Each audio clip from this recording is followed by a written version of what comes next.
that is angle of friction.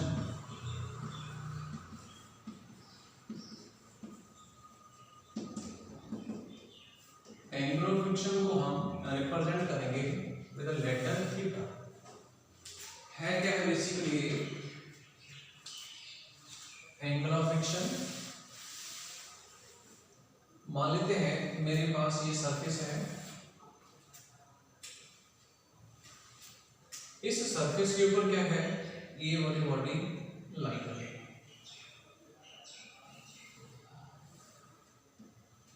ये body क्या करेगी, अपने वेट से नीचे वाली बॉडी को प्रेस करेगी। कितना फोर्स लगा करके, अपने वेट के बराबर फोर्स लगा करके। इस बॉडी का मोशन मान लेते हैं राइट हैंड साइड होगी, तो फोर्स ऑफ फ्रिक्शन मोशन के अपोजिट एक्ट करेगा। कहां पर एक्ट करेगा, जिस जगह के ऊपर इस बॉडी का नीचे वाली सरफेस के साथ कांटेक्ट बन रहा है। तो यहां जैसे कांटेक्ट बन रहा है, फोर्स ऑफ फ्रिक्शन बॉडी के मोशन के अपोजिट एक्ट करेगा, लेकिन एक्ट यहां से करेगा, लेकिन उसके इफेक्ट को हम इस सेंटर ऑफ ग्रेविटी के ऊपर शो करेंगे, बॉडी के मोशन के अपोजिट। ये क्या आ गया, फोर्स ऑफ फ्रिक्शन। जब ये बॉडी नीचे वाली बॉडी को प्रेस करेगी, तो नीचे वाली बॉडी बेटा अपर बॉडी के ऊपर फोर्स लगाएगी, एंड दैट फोर्स बिल्कुल वेट के अपोजिट एक्ट करेगा, perpendicular to the surface of the body act करेगा, एंड इस फोर्स को बोलते हैं नॉर्मल रिएक्शन।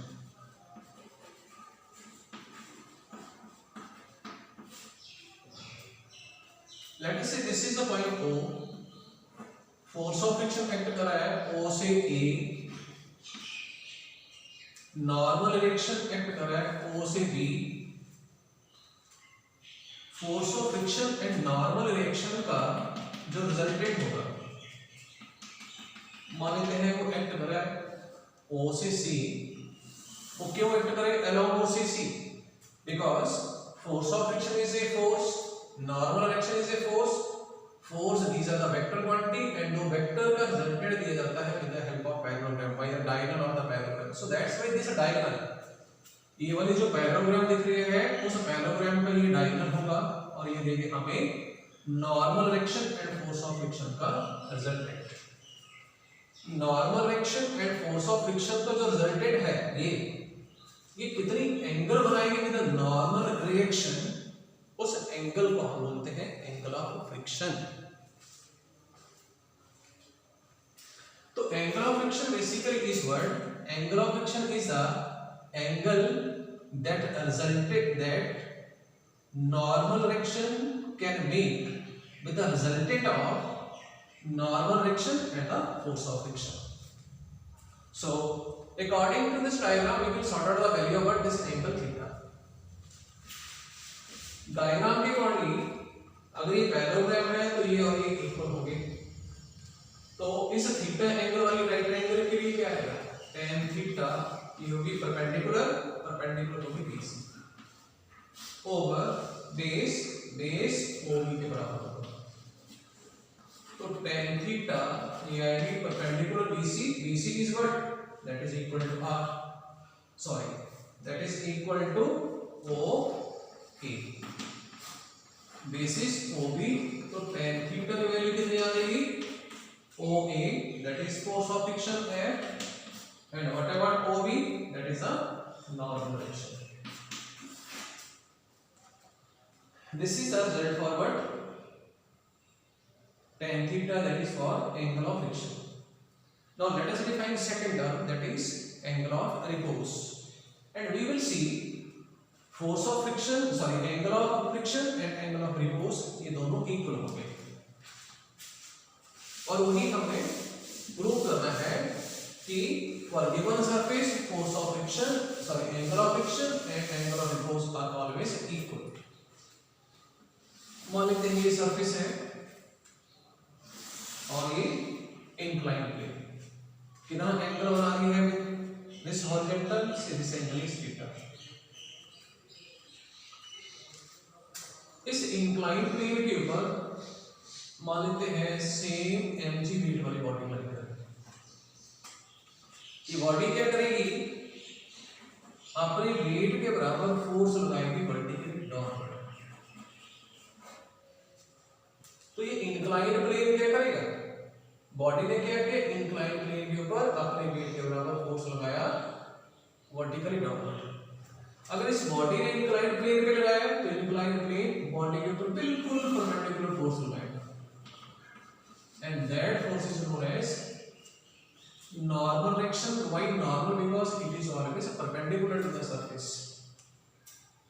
क्या करेंगे, इस mg को ब्रेक करेंगे कंपोनेंट्स की फॉर्म में। जितना ये एंगल है उतनी ही ये वाली एंगल आएगी। तो इस mg का इधर जो कंपोनेंट होगा होगा mg cos theta, cos alpha, and इसके perpendicular mg sin alpha. Body का मोशन डाउनवर्ड होगा, तो फोर्स ऑफ फ्रिक्शन जो है यहां पर एक्ट करेगा opposite toward mg sin alpha. What is angle of repose, ये वाली जो इंक्लाइन प्लेन है वो कितना एंगल बनाएगी with horizontal surface such that the body placed over the incline plane starts its downward motion. इस बॉडी को इंक्लाइन प्लेन की सरफेस के ऊपर जब हम रखेंगे तो इंक्लाइन प्लेन ये कितना एंगल बनाए इस हॉरिजॉन्टल सरफेस के साथ, ताकि ये body just slide down the incline plane. That angle of inclination is known as angle of repose. Angle of repose is the angle which the inclined plane can make with the horizontal, so that or such that the body placed over the inclined plane starts its downward motion.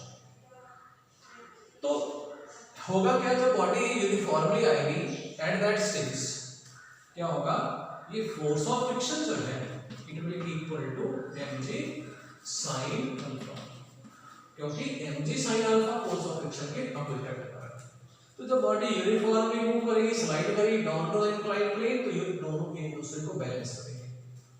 And r किसके अपोजिट, mg cos alpha, तो mg cos alpha दोनों को divide कर दो, तो f/r it will be equal to what, mg sin alpha over mg cos alpha।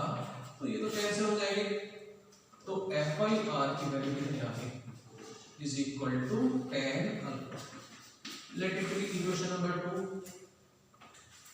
Equation 1 और equation 2 का कंपैरिजन करो। फ्रॉम इक्वेशन 1 and 2 और we will get what, tan alpha that is equal to tan theta। कहां से आएगी, from equation 1 and 2। तो यहां से कैंसिल हो जाएगा, therefore वैल्यू ऑफ अल्फा कितनी आ जाएगी, equal to theta. So clearly angle of repose is always equal to angle of friction। Thank you students।